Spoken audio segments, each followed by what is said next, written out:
One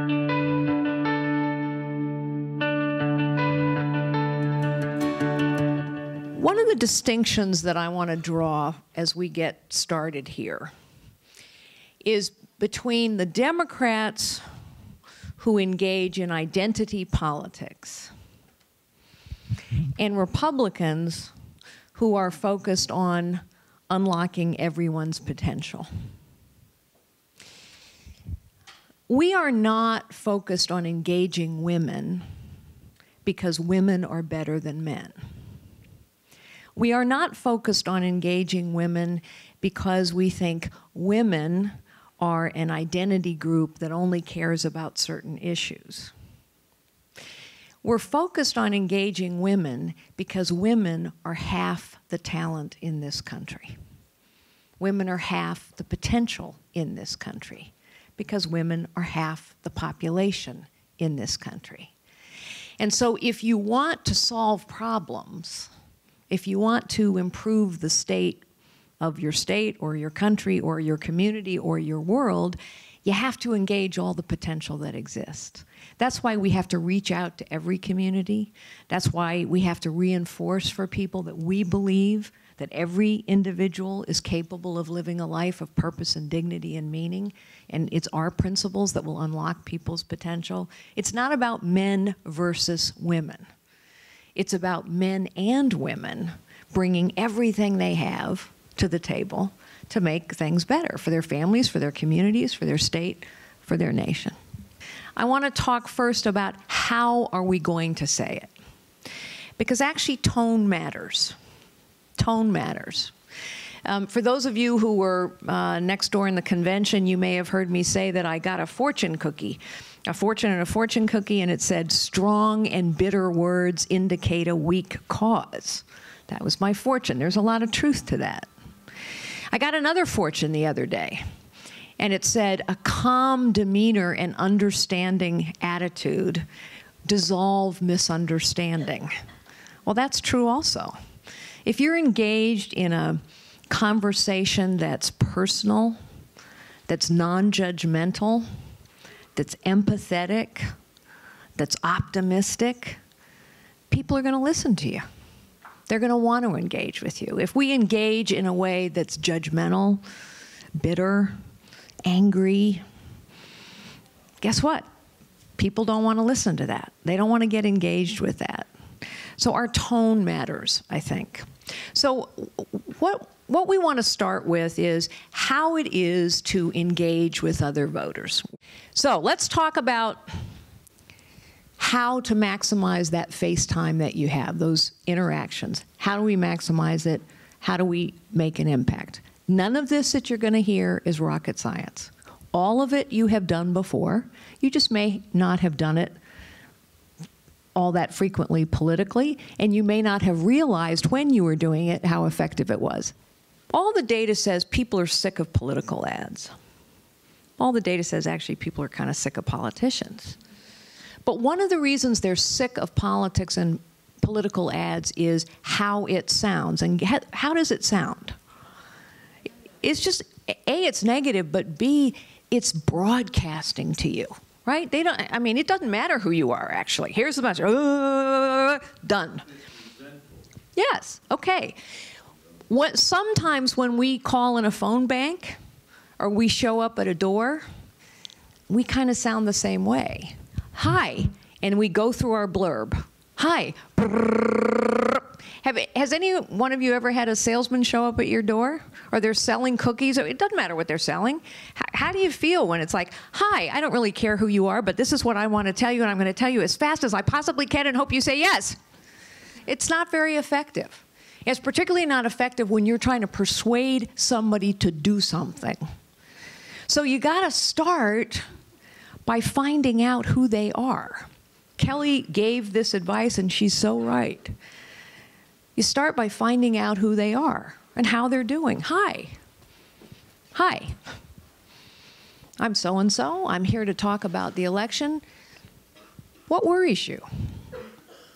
I had a woman who said to me in one of these classes, she said, you know, Carly, I was talking, she was on the side of a soccer field. And she said, I introduced myself, hi, I'm "Sue, I'm a conservative Republican." And she said, "You know, nobody wanted to talk to me." I said, "Well, don't introduce yourself that way." The second you introduce yourself that way, everybody's back goes up, right? Ooh, oh no, I'm going to get into a political conversation. Ooh, maybe she's angry and resentful. I mean, we do have something of a brand problem with some people, right? So don't go there. Hi, tell stories about yourself, just like Kelly said. Ask questions. Find out what they think. Find out what they're worried about. Maybe to the point of your question, "Gee, I'm really disenchanted. I had high hopes for President Obama, but now I'm really disappointed." How long have you been feeling that way? Why do you think that? What's most disappointing to you? Every single one of those questions gives you a hook, something you know they're worried about that you can follow up on. Like I said, this isn't rocket science. You do it all the time. When you ask your kids how their day was at school and they say, "Fine." So then what do? You probe. You probe. That's how you try and get engaged. Same thing. This third one is pretty important, actually. If you want to engage in a relationship with someone, which is really what a persuasive conversation is, it's a relationship. If you want to engage in a relationship, you don't always tell somebody the answer. You got to listen. So if you ask them a question, give them the time to answer the question. The more they talk, the more you learn. The more you learn, the better a relationship you can build. Don't defend when you first start out. Just hear what they got to say. As they roll out, "Well, you know, you Republicans want to take birth control away from us." Ask them why they think that. Don't jump in to defend immediately. Hear why they think that. You might be surprised what you learn. So the point of all this is spend a little bit of time getting to know them, getting to hear from them, and listening to whoever it is you're talking to. Because everything they say is a tool for you to continue the conversation. This make sense? Probe. Okay. Communicating. Again, you know how to do this. Maybe you just have never done it in the political context. How do you interact with your kids when you're trying to solve a difficult issue? How do you interact with your spouse when you're trying to work your way through a disagreement? How do you interact with the people you work with when you're trying to solve a problem with them? This is what you do. This is what you do. Talk in their language, not yours. Use the words you heard. The best communication is when the other person receives it. I remember when my nephew was about 2 years old, he was having a walk with a little girl. And, you know, let's face it, girls love to talk from the time we're 2 till the time we're, you know, much older. And this little girl is talking, and poor Sam isn't saying a thing. She doesn't even stop for a breath. She doesn't ask him a question. She's just talking. And finally, as he's walking down the road, he turns to me, puts his hands in his ears like this. He goes, "She keeps talking, but I'm not listening." Well, we all do that sometimes. So listen, speak in their language. Interesting pointers here. With excited voters, be active. They're excited, they're engaged. Great.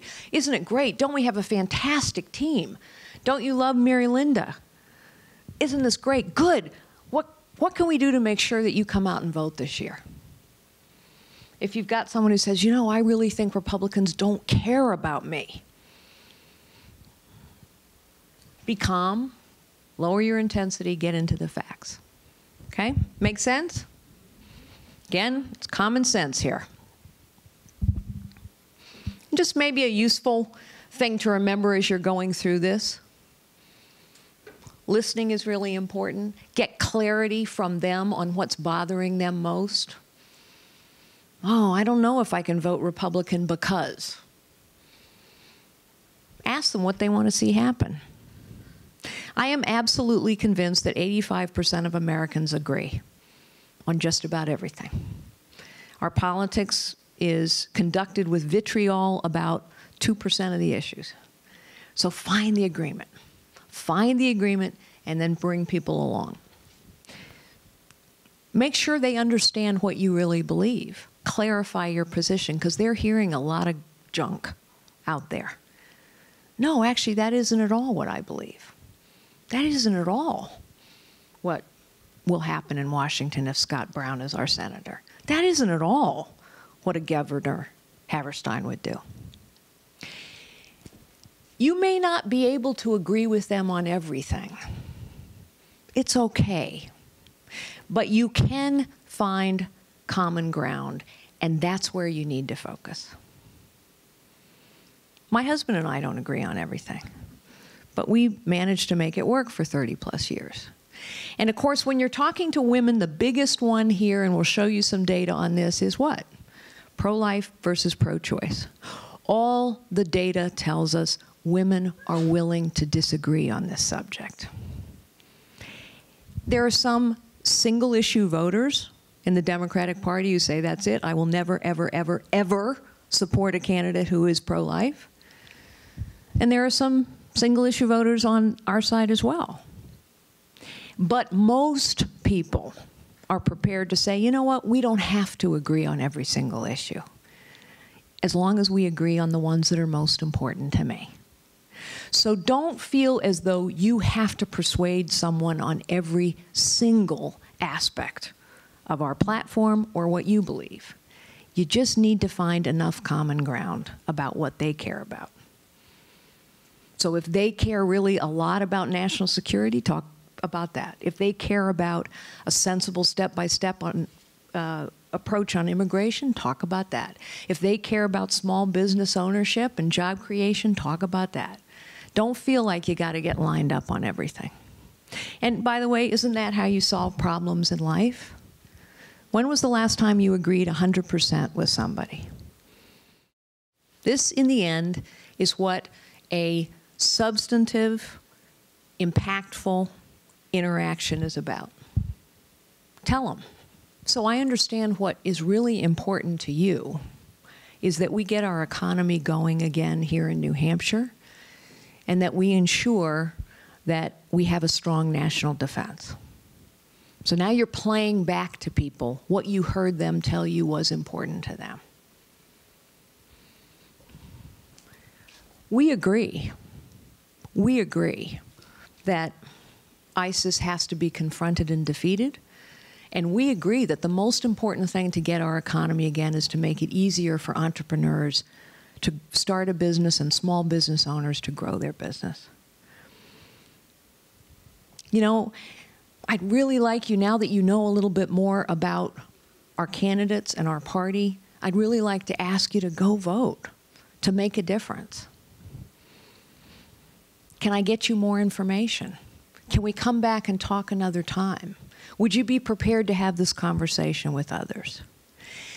That's the end of the process, not the beginning of the process. And through that process, what have you done? You've established a relationship with somebody. Maybe you already had a relationship with them, and now you're expanding that relationship into a political dialogue. And what we're going to ask you to do is to have this kind of conversation 3 times with somebody. If you can't get a commitment the first time, well, I don't know, I need some more information. Hey, if you get them the first time, great. Then the goal is to make sure they follow through with their commitment. What I think we're trying to do with this effort is focus on a couple things and make progress. And one of the things we're trying to focus on is how do we engage